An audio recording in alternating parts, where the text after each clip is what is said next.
tudo bem com vocês? Então, para quem não me conhece, eu sou a professora Sandy Moreira, sou cirurgiã dentista e estou ministrando aula para vocês da disciplina Promoção à Biossegurança. Pessoal, quando a gente fala em biossegurança, em promoção à biossegurança, nós falamos ali em ter responsabilidade. Responsabilidade ali com a sua saúde, com a saúde do próximo, do seu paciente. Então, a promoção à biossegurança, ela foi desenvolvida, ela foi criada justamente por preocupação com a saúde dos trabalhadores e com a saúde da população em geral. Então, sempre que se fala em biossegurança, se fala ali em formas, de prevenção, de prevenir, na tentativa ali de minimizar ou de fato até eliminar os riscos que são ali inerentes às profissões, tá?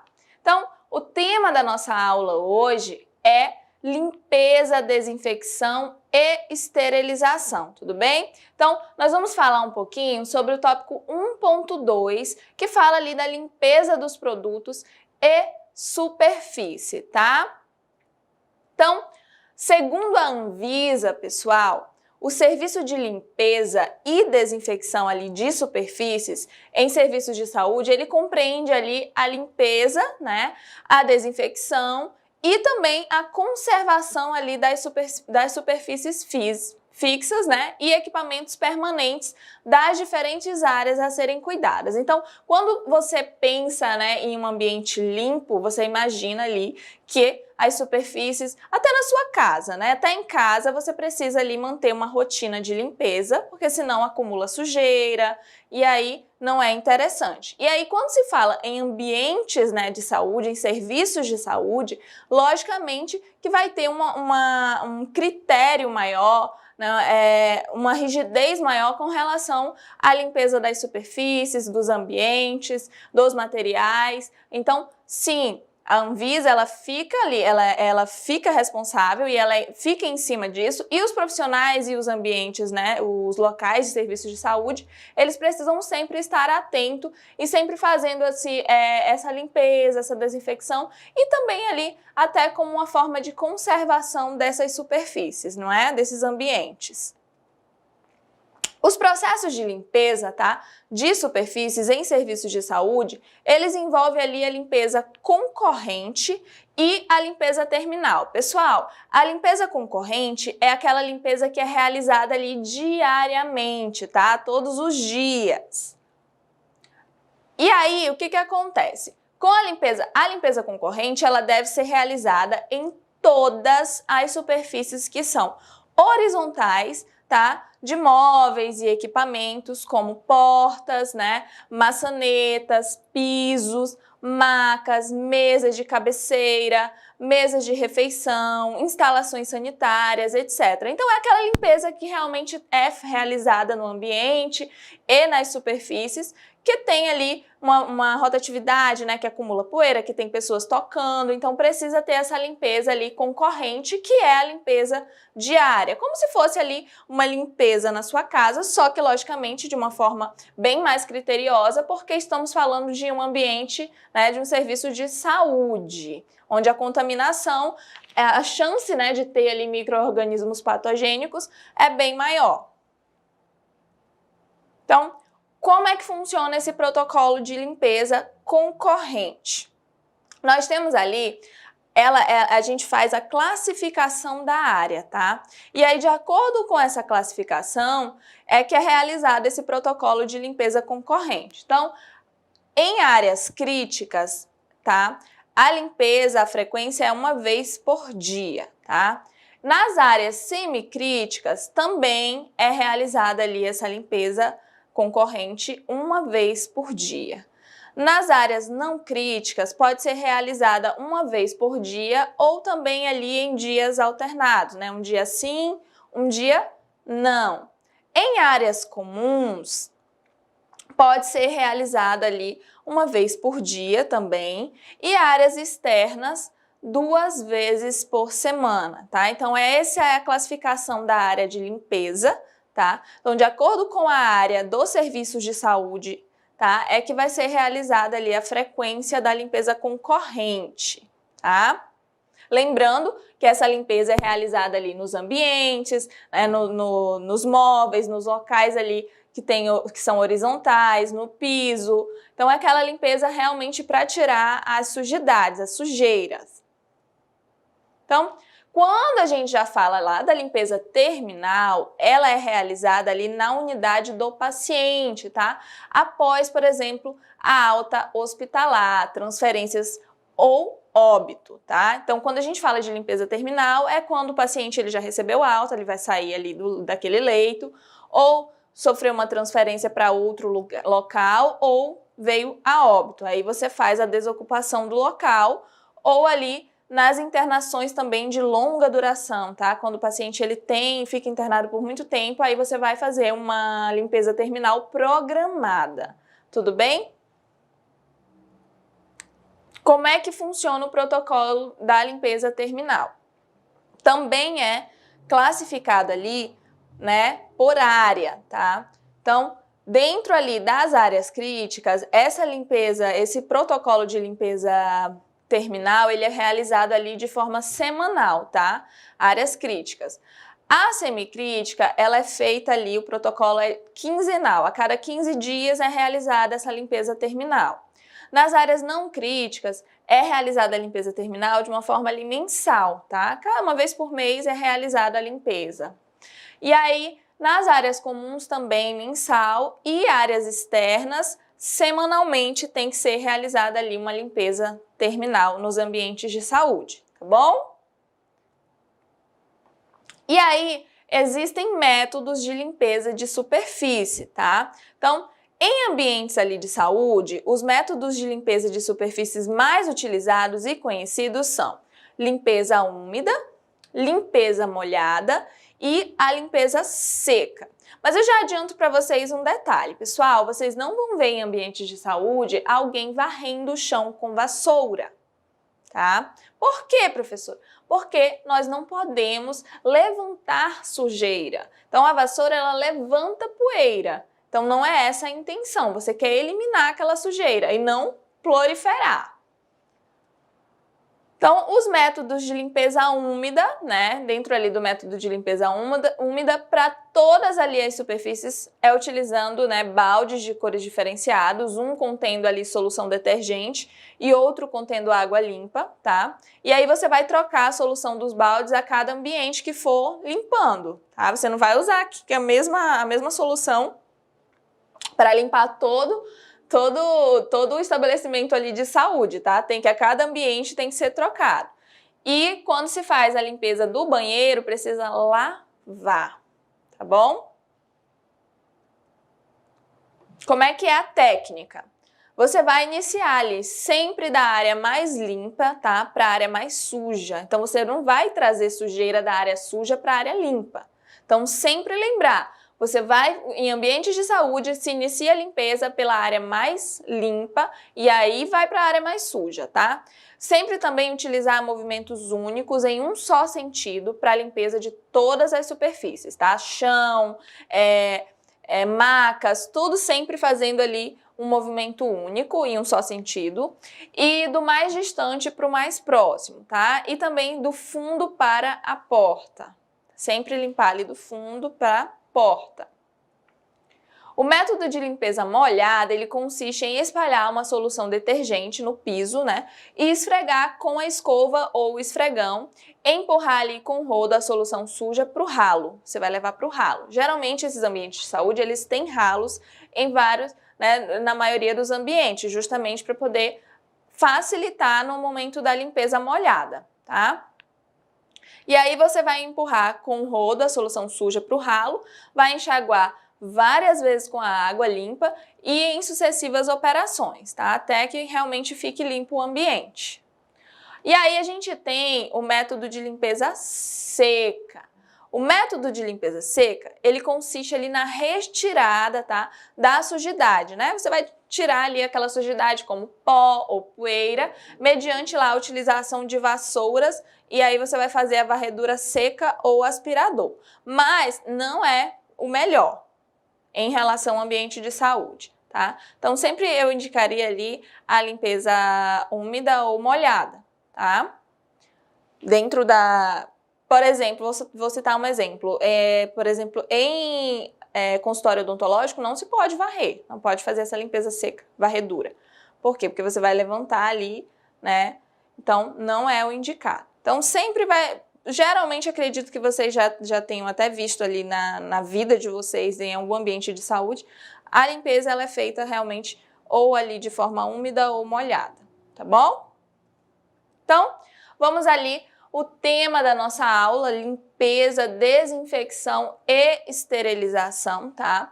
O tópico 1.3, que vai falar ali da desinfecção de produtos e superfícies e seus métodos. Então, vamos identificar como é que é realizada essa desinfecção desses produtos e superfícies. Tudo bem? Então, quando a gente fala ali no processo de desinfecção, ele se refere ao uso de métodos físicos ou de produtos químicos que são ali capazes de destruir a maior parte, né, dos micro-organismos que estão ali, naquele local. Então, falou em desinfecção, você vai ali, de uma forma física e com auxílio de produtos químicos, tentar, né, diminuir ali, eliminar a maior parte dos micro-organismos. Entretanto, né, esporos bacterianos, fungos e vírus, eles ainda podem resistir ao processo de desinfecção, tá? Sendo assim, o processo ele foi dividido em 3 níveis de eficácia. Então, a gente tem a desinfecção de nível alta, tá? Tem a desinfecção de nível intermediário e a desinfecção de nível baixo, tá? Então, como tem ali algumas bactérias, fungos e vírus que podem ser resistentes, foi classificada ali dessas 3 formas, tá? Desses 3 níveis. Porque de acordo com alto, intermediário e baixo é como é eliminada ali a quantidade de micro-organismos que vão ser eliminados, tudo bem? O processo de desinfecção de alta eficiência, pessoal, ele ocorre ali pela aplicação de soluções germicidas que são, né, capazes de eliminar todos os micro-organismos e também tem uma ação destruidora sobre os esporos Bacillus subtilis e Clostridium, tá? Esporogênes. Então, quando se fala em uma desinfecção de alta eficiência, você vai utilizar ali germicidas, né, produtos químicos, que vão, de fato, eliminar maior parte ali daqueles micro-organismos. Então, ele é de alta eficiência. A desinfecção intermediária também é realizada ali com um agente germicida, né, o qual elimina todos os micro-organismos. E ele é capaz de eliminar ali o bacilo da tuberculose. Olha que interessante. Alguns vírus e fungos, exceto ali endosporos bacterianos. Então, ela tem ali uma eficácia boa, mas não tão boa quanto a de alta, tá, desinfecção. A desinfecção de baixa eficácia, pessoal, ela é realizada ali com agente germicida fraco, né? Que ele não tem ali essa abrangência e que tem a capacidade ali de eliminar quase todas as bactérias e todos os vírus envelopados, tudo bem? E aí, ele elimina ali a maioria das bactérias vegetativas, como a salmonella, né? E a Schleierhaeus. E aí, pessoal, existem métodos para realizar essa desinfecção, tá? E a desinfecção, ela pode ser realizada ali por meio de processos químicos ou físicos. Dentro ali do processo físico, dos métodos físicos, pode ser realizada através de fervura, né, água em ebulição ali por 30 minutos, pode ser realizada através de máquinas automáticas ou termodesinfectadoras, né, que a temperatura ela varia ali de 60 a 90 graus Celsius. E também temos ali os métodos de desinfecção por pasteurização, tá? Que é ali a água a 70 graus Celsius durante 30 minutos de exposição. Então, é realizada ali a pasteurização. Então, esses são os exemplos de métodos físicos de desinfecção, tá? Fervura, máquinas automáticas e pasteurização.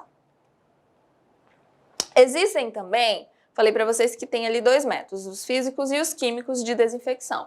Os métodos químicos pode ser realizada ali imersão, né, em desinfetante germicida líquido. Então você vai imergir, por exemplo, um instrumental que você quer fazer a desinfecção, coloca ali num recipiente e aí com a solução, né, com germicida líquido e vai imergir ali fazer a imersão do seu instrumental para poder realizar a desinfecção. E tem também a desinfecção, né, do método químico por fricção, tá? Que é fricção do germicida líquido, que pode ser feito com álcool a 70, ácido paracético, em equipamentos e aparelhos, tá? Então é muito utilizado também nos ambientes de saúde, essa fricção, essa desinfecção por fricção, através ali do álcool a 70, tudo bem? Então, quais são os principais produtos, pessoal, que são usados nesses processos de desinfecção de superfícies? Nós temos lá o álcool, tá? Que eu falei para vocês até do álcool a 70, que são os álcools etílicos, né? Uma concentração ali de 60% a 90%. O que é mais utilizado, de fato, é o 70%. E o isopropílico são ali os principais desinfetantes que são utilizados em serviços de saúde, tá? Então, realmente são muito utilizados, tá? O álcool a 70, o isopropílicos, são os desinfetantes mais utilizados dentro ali dos serviços de saúde e podem ser aplicados em superfícies ou artigos por meio ali de fricção, tá? Então você vai fazer ali a desinfecção por fricção. E eles possuem uma ação bactericida, tá? Virucida, fungicida e tuberculocida. Então ele elimina ali as bactérias, vírus, né, e os fungos. A desvantagem, tá, é que é inflamável e volátil, tá? Bem como resseca também plástico, borracha e pele humana. Então, se fizer a utilização, tem materiais, tem equipamentos que não pode ser feita a desinfecção com o álcool 70, por exemplo, porque pode ressecar, pode acabar danificando esse equipamento, tudo bem? Então essa é uma desvantagem. E aí, outro produto ali que é muito utilizado para realizar a desinfecção, tá? É o hipoclorito de sódio, tá? Concentração ali de 0 a 2% a 1%. E é ali um composto inorgânico que apresenta ação bactericida, né, virucida, fungicida, tuberculicida e esporicida, dependendo ali da concentração e do uso. Pessoal, hipoclorito de sódio, sabe? É uma concentração ali, é a mesma concentração, a água sanitária que vocês utilizam em casa, só que é utilizada ali uma concentração maior, mais forte, tá? Para fazer ali a desinfecção. O hipoclorito, ele é muito utilizado dentro dos ambientes de saúde, tá? E a apresentação dele é tanto ali na forma líquida quanto em pó. E aí tem o custo versus benefício, né, que possui uma ação rápida, também é de baixo custo, e é muito indicado para a desinfecção ali de superfícies fixas, tudo bem? Hipoclorito de sódio. E a desvantagem do hipoclorito, pessoal, é que é inativo ali na presença de matéria orgânica. Então, se tiver sujeira, né, alguma matéria orgânica, sangue, se não for limpo antes, realizada a limpeza, a desinfecção com hipoclorito ela não vai ser eficiente. Por quê? Porque ele fica inativo na presença da matéria orgânica. E aí outra situação também que dificulta ali a desinfecção é porque ele é corrosivo para metais, tá? Então ele pode acabar danificando os instrumentais, alguns materiais, e apresenta ali um odor desagradável, né? Ele tem um cheiro bem forte, podendo causar ali irritabilidade nos olhos e nas mucosas, tá? Então, realmente o cheiro é bem forte. Então, essa é a desvantagem. E aí, outro produto também que é muito utilizado na desinfecção ali de superfícies é o ácido paracético, tá? E ele trata-se de um desinfetante indicado para superfícies fixas e age ali por uma desnaturação das proteínas. Então, como é que ele age? Ele vai desnaturar as proteínas, tá? Alterando ali a permeabilidade da parede celular do micro-organismo. Então, através dessa desnaturalização é que ele passa a prejudicar os micro-organismos, tá? Que podem ser ali patogênicos. E aí tem o custo-benefício, né, que em baixas concentrações como 0,001% e 0,2%, ele apresenta baixa toxicidade, tá? E possui ali ação bastante rápida sobre os micro-organismos, inclusive sobre os esporos bacterianos, tá? E a desvantagem é que ele é corrosivo para metais também, como cobre, latão, bronze, ferro, tá? Galvanizado. E a sua atividade ela é reduzida pela modificação do seu pH. Então é uma desvantagem, tá? Porque ele pode alterar ali o pH. E causa irritação nos olhos e também no trato respiratório. Então, O ácido paracético, ele tem ali suas vantagens, mas também ele pode ser prejudicial para alguns materiais e também pode causar essa irritação ali para quem está manipulando, tá? Como irritação nos olhos e no trato respiratório. Então, vou falar com vocês, né? O tema da nossa aula, limpeza, desinfecção e esterilização, tá? Sobre o tópico 1.4, que fala da esterilização de produtos e superfícies e suas técnicas. Então, a gente vai entender como é que funciona essa esterilização, tá? Dos produtos, superfícies e quais são as técnicas que são utilizadas. Pessoal, dentro da saúde, quando a gente fala em biossegurança, a esterilização realmente trouxe ali um novo universo, né, para a saúde, como uma prevenção muito efetiva, bem, na verdade, mais efetiva que tem dentro aí das possibilidades de limpeza e de desinfecção. É muito importante para os profissionais de saúde, para os pacientes, em relação à preservação da saúde. Vamos conhecer um pouquinho mais. Então, qual que é a diferença ali entre a desinfecção e a esterilização, tá? Por definição, os dois procedimentos, eles acabam, né, eles diferem quanto à capacidade para a eliminação dos esporos, como propriedade específica da esterilização. Então, o que acontece? Vou ser bem clara com vocês. A desinfecção, ela é muito eficiente, né? Existem ali os 3 níveis.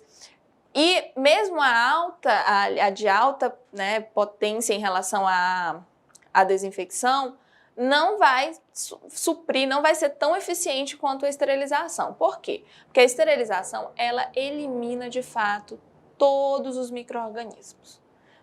Isso é a esterilização eficiente, tá, pessoal? Diferente da desinfecção, tá? A desinfecção, ela é um processo, né, físico ou químico que vai eliminar ali a maioria dos micro-organismos patogênicos de objetos inanimados e superfícies, com exceção ali de esporos bacterianos, podendo ser de baixo, médio e alto nível. Então, bem aí você já percebe, né? Desinfecção, ela elimina a maioria dos micro-organismos, mas não elimina todos. E existe ali, né, a desinfecção de baixo, médio e alto nível.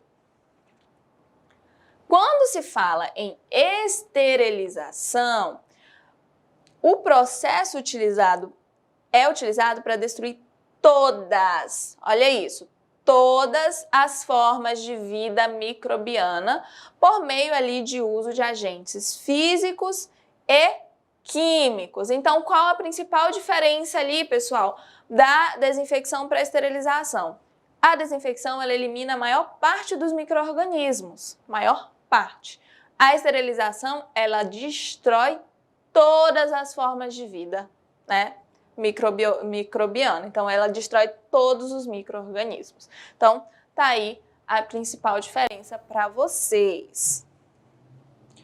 Como é que funciona ali? O processo da esterilização, como eu falei para vocês, ele compreende ali 2 métodos, né, que é o físico e o químico. E ele é formado por 6 etapas, que é qual, professora? Quais são essas etapas? Quando você vai esterilizar, você precisa fazer uma pré-lavagem, realizar ali uma limpeza, tá, desses materiais, fazer o preparo, esterilizar, depois você vai estocar e fazer lá a distribuição e o controle desse material esterilizado. Então, quando se fala em esterilização, não se fala em uma única função, uma única coisa realizada, tá? Não. Tem os processos, tem essas 6 etapas: pré-lavagem, limpeza, preparo, esterilização, estocagem, distribuição e ali o controle desse material que foi esterilizado. As técnicas de esterilização física são aquelas que utilizam ali o calor, né? Que pode ser em diferentes formas, ou alguns tipos ali de radiação durante o processo de esterilização, tá? De materiais. Então, a física, ela geralmente é realizada ali com calor, né? De diferentes formas, ou até mesmo por radiação. Nós temos ali a filtração.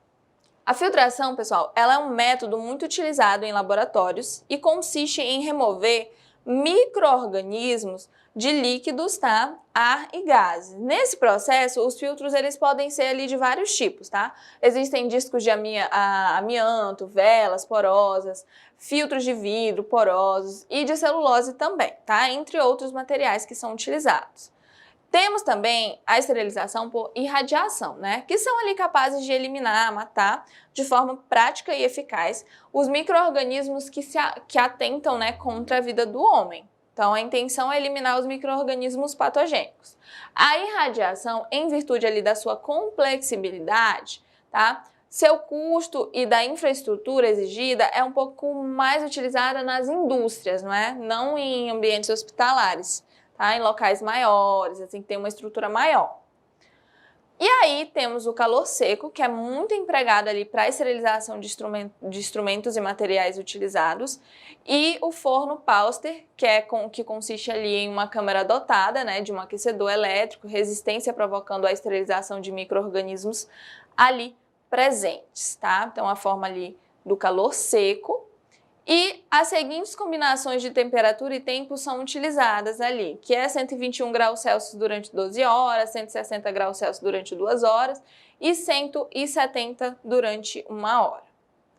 E aí, pessoal, nós temos um método que é recomendado para esterilizar os materiais que não podem ali ser molhados, como compressas de gás, bolas de algodão, óleos, gorduras, ceras, bem como instrumentos metálicos e equipamentos de vidro. E as técnicas que são ali, e a gente tem, né, as técnicas de esterilização química, que consiste na eliminação total ali de micro-organismos a baixa temperatura, ou seja, a temperatura ali menor ou igual que 60 graus Celsius, combinado justamente com algum outro agente químico.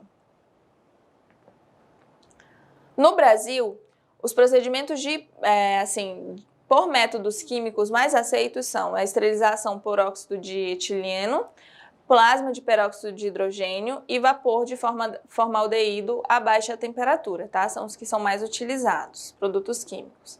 E aí, nós temos o sistema de classificação Spalding, né, que foi elaborado ali em 1972, e ele caracterizou os equipamentos e instrumentos que devem ser esterilizados ou desinfectados, tá? De acordo com esse sistema de classificação. E aí, ele classificou de acordo com o risco da infecção para o paciente, pessoal. E aí a gente tem material crítico, né? Entra ali em contato com vasos sanguíneos ou tecidos e livres de micro-organismos, exemplo, o instrumental, tem que ser esterilizado. Material que é semicrítico, entra em contato com mucosa ou pele não íntegra, exemplo, inaladores, precisa ser desinfectado, tá? Vai passar pelo processo de desinfecção. E nós temos lá material não crítico, né, que entra em contato com a pele íntegra, que é o exemplo comadre, né? Então, é realizada apenas a limpeza, tá, desse material. Então, tudo isso de acordo aí com a classificação de Spalding, tá? E aí, vou falar com vocês, né, sobre o tema da nossa aula, limpeza, desinfecção e esterilização, né, que fala ali do tópico 1.5, que fala das etapas da esterilização e dos materiais. Pessoal, a esterilização, ela tem processos, ela é realizada ali por partes, né, ela tem etapas. E aí a gente tem algumas etapas, como por exemplo, a limpeza, a desinfecção, o preparo, empacotamento, vai para esterilizar, depois para guardar. Então, tem várias etapas ali dentro do processo de esterilização e vamos conhecer, tá?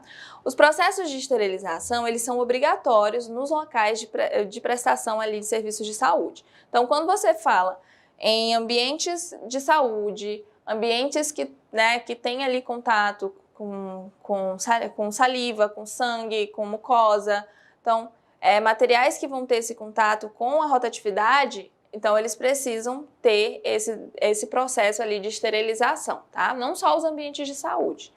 E aí, idealmente, o local no qual será realizada a esterilização dos materiais, ele deve ser dividido em 3 áreas, tá? Então, isso é o que é mais indicado.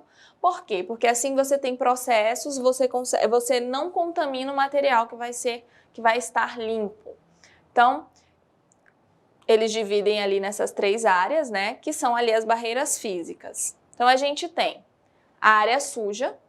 Para que serve a área suja? A área suja ela é destinada ao recebimento e separação dos materiais, tá? Então, vai receber aqueles materiais contaminados que foram utilizados, tá? E aí, vai fazer esse recebimento. Nesse local, vai ser realizado ali o processo de limpeza e desinfecção e secagem, tá? Dos artigos. Então, vai receber o material sujo, vai limpar, vai desinfectar e secar. Os funcionários que trabalham lá na CME, que chama, né, que é Central de Materiais Esterilizados, os funcionários eles devem obrigatoriamente fazer o uso de equipamentos de proteção individual, que são os EPIs. Quais são os EPIs, pessoal?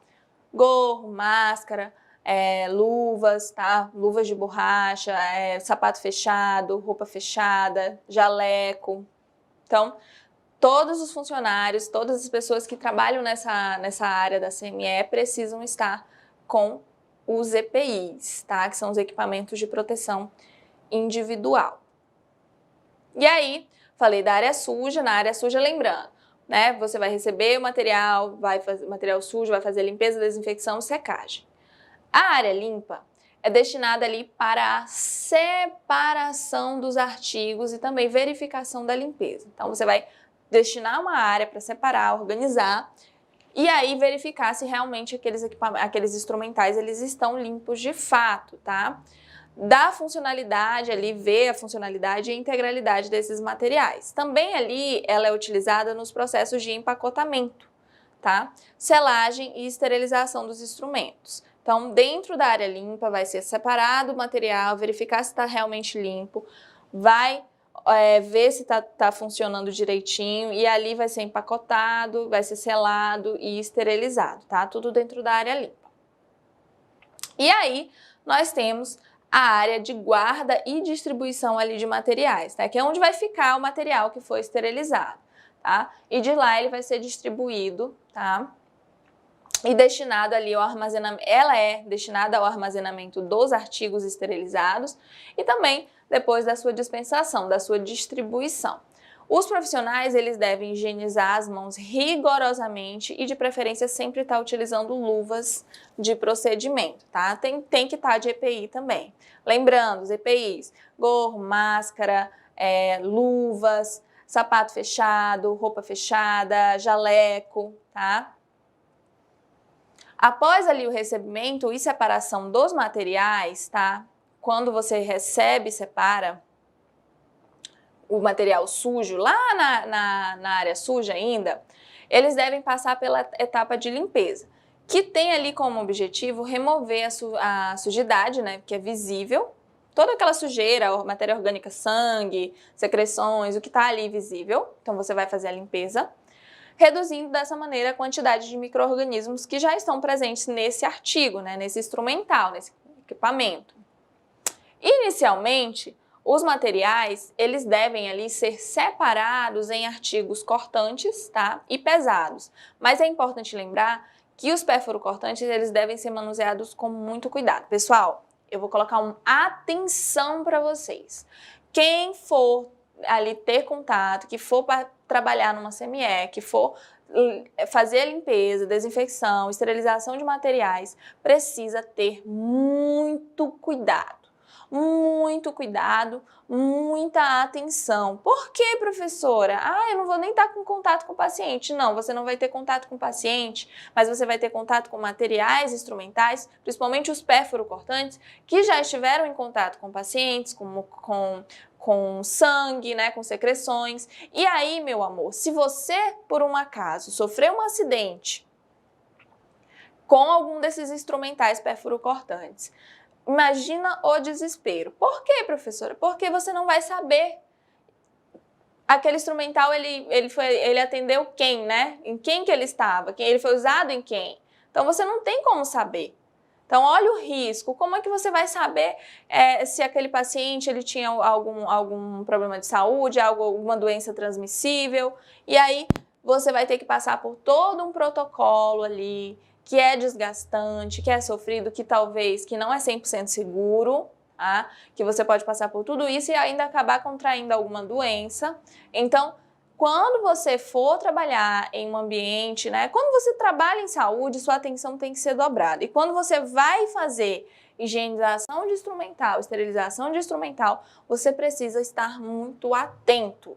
E eu falo isso por quê? Porque a princípio você está muito atento, né? No começo você fica muito atento, mas chega um ponto que você acha que aquilo é rotina, vira rotina e aquilo para você sai naturalmente e talvez você perca um pouco da sua atenção. Então sempre tem que ter atenção quando for fazer ali higienização, limpeza, né, e desinfecção, esterilização de instrumentais, principalmente com instrumentais perfurocortantes. Então, ter um cuidado muito grande, ter uma atenção, sempre utilizar os EPIs que são indicados, sempre utilizar ali no ambiente de uma CME, utilizar as luvas mais grossas de borracha, sempre estar com o sapato fechado para que nada caia ali no seu pé e venha ali machucar.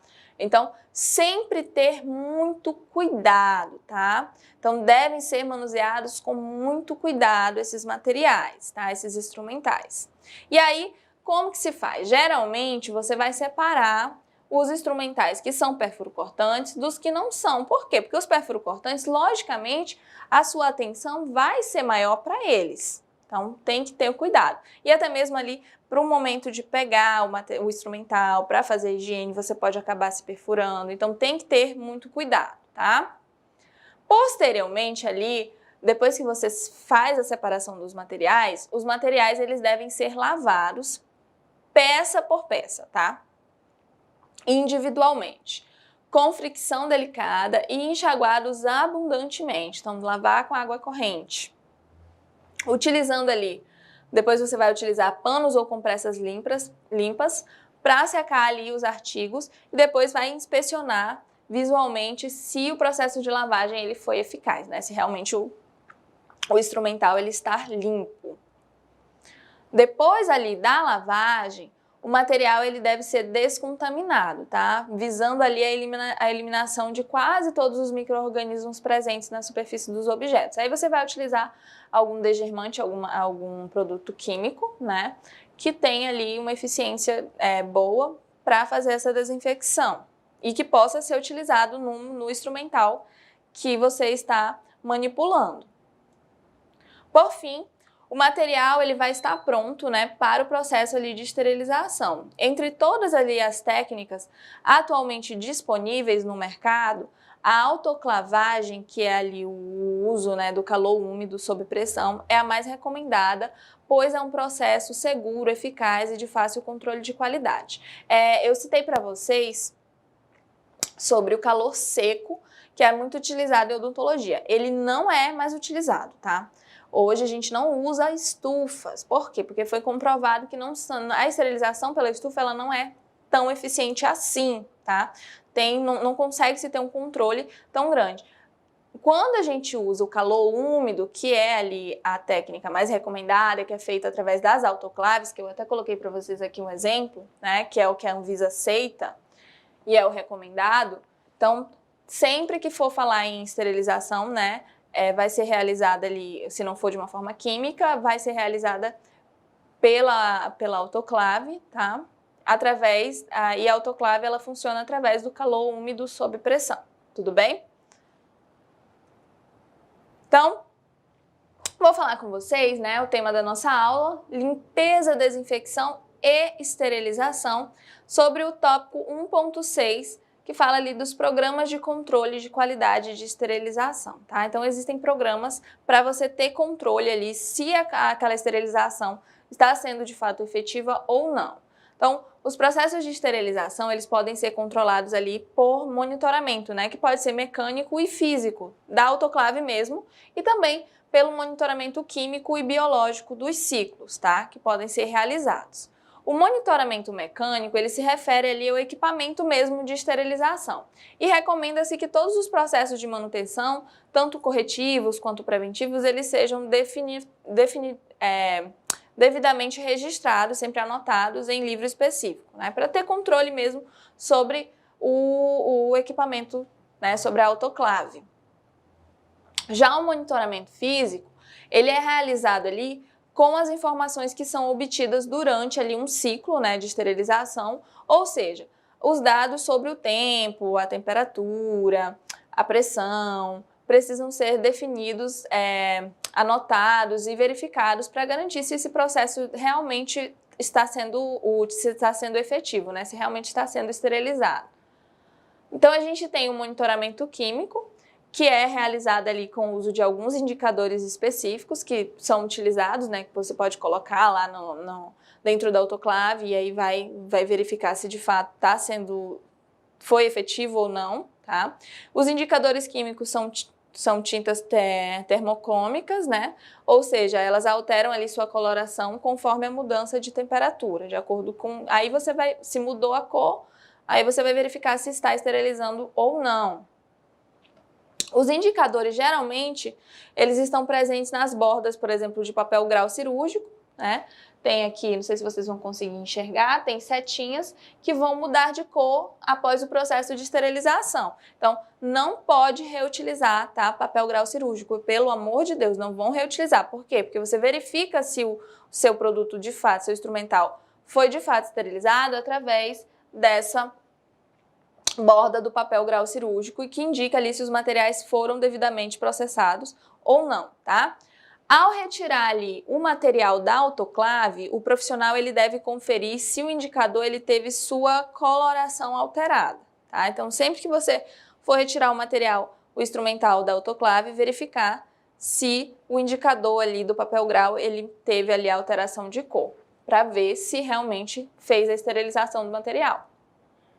Então, vou falar com vocês ali, né, sobre o tema da nossa aula, limpeza, desinfecção e esterilização. Então, vou falar sobre o tópico 1.7, tá, do material de estudo de vocês, que é as embalagens dos processos, a embalagem do processo de esterilização. Existem dentro do mercado, dentro do que a gente trabalha com esterilização, alguns tipos de embalagem. Vocês vão conhecer um pouquinho sobre elas. Então, a embalagem, ela tem que permitir a penetração do agente esterilizante, né? E proteger também os artigos. Então, ela tanto tem que deixar ser esterilizado, mas também tem que proteger ali o material que você está querendo esterilizar, de modo a assegurar essa esterilidade até a sua abertura. Então, tem que estar fechadinho até que você for, né, que de fato vai ser utilizado esse instrumental. Para a esterilização em autoclave, recomenda-se. São os tipos, tá, de embalagens que podem ser utilizados. Papel grau cirúrgico, que acredito que seja ali um dos mais utilizados. Papel crepado também. Tecido não tecido, que é utilizado também. Tecido de algodão cru, campo duplo, também é muito utilizado em ambientes hospitalares. Vidro e nylon, tá? E cassetas e caixas metálicas perfuradas, tudo bem? Então, um detalhe para vocês, pessoal, que é muito importante, é que quando vocês forem colocar pinças, tesouras, esses materiais que tenham ali, né, que façam esse movimento, devem ser ali esterilizados com as suas articulações abertas, que é para de fato ser uma esterilização efetiva, né? E o fechamento do papel grau cirúrgico e filme plástico ou nylon, eles devem promover o selamento hermético, né, da embalagem e garantir ali a sua integralidade. Então tem que estar completamente fechado aquela embalagem, tá? E aí nós temos a faixa, né, de selagem, que é onde você vai fechar ali aquela embalagem. Recomenda-se promover ali o selamento deixando uma borda ali de 3 centímetros, o que facilitará para você abrir, né, de forma asséptica, sem encostar no instrumental. Então você vai fechar aqui o seu papel e o seu instrumental tem que ter ali uns 3 centímetros, tá, de distância da borda, que é para você, quando for abrir, não acabar contaminando o material. As embalagens, elas devem ser ali identificadas sempre antes da esterilização em fita ou etiqueta adesiva, tá? A gente tem ali o têxtil, né, que é o tecido de algodão duplo, que é ali um tipo também de embalagem para esterilizar material. E ele é um campo de algodão duplo que deve ser confeccionado conforme ali recomendações da ABNT, com padrão ali sarja, né, de 2/1 gramatura, E, embora seja ali muito utilizado nas instituições hospitalares, como eu falei, o tecido de algodão ele não confere ali uma boa barreira microbiana, tá? Então, de fato, é mais pelo custo-benefício, mas ele não é ali o mais ideal em relação à barreira microbiana, a durabilidade da esterilização. Nós temos ali outro tipo de embalagem, que é o sistema container rígido, né? Que pode ser feito ali através de caixas metálicas perfuradas e deve ser utilizado em processo ali de esterilização por autoclave com bomba a vácuo, tá? E sua estrutura pode ser constituída ali por aço inoxidável, plástico, termorresistente ou alumínio anodizado, tá? Estando disponível ali em vários tamanhos. Então tem caixas enormes ali para materiais instrumentais maiores, assim como tem caixinhas bem pequenas para instrumentais menores, tudo bem? E aí, existem também, pessoal, dentro desses tipos de embalagem, os vidros refratários, tá?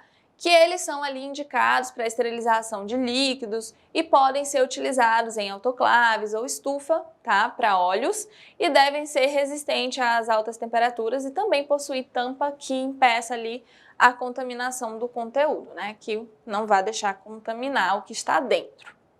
Então, o meu queridinho, né, que eu acho que dentro dessas embalagens, para mim, eu considero a melhor, né, questão pessoal mesmo, é o papel grau cirúrgico, que tem ali como vantagem a facilidade justamente da visualização do material e também do manuseio, e também tem um fechamento hermético, né, resistência e alto poder de filtragem microbiana, então a tua esterilização, né, ela vai durar mais com o papel grau cirúrgico. E os artigos médicos odontológicos, eles deverão ser empacotados em papel grau cirúrgico de preferência, tá? Então, acredito até pela minha profissão, o meu contato é maior com o papel grau cirúrgico, tudo bem? Então, pessoal, hoje espero que vocês tenham compreendido ali, é muito importante o desenvolvimento dessa aula, falando um pouquinho ali sobre a esterilização, sobre a desinfecção, limpeza, os métodos de limpeza de superfície, desinfecção, os métodos de esterilização, conhecer esse processamento ali, esses tipos de embalagem que existem. Então, tudo isso, todos esses processos de limpeza, desinfecção, esterilização são fundamentais ali para a nossa profissão, né, para vocês que são ali futuros profissionais da saúde, e é fundamental ter conhecimento, mesmo que talvez você não vá trabalhar de fato ali diretamente fazendo embalagem de material, separando, limpando, mas você precisa entender esse processo, conhecer, reconhecer, e se um dia precisar realizar, também saber fazer, né? E lembrando que é muito importante dentro da biossegurança que todos esses processos, eles foram com certeza ali muito bem pensados para facilitar e para nos proteger. Então, hoje eu vou ficando por aqui, um beijão para vocês e tchau, tchau!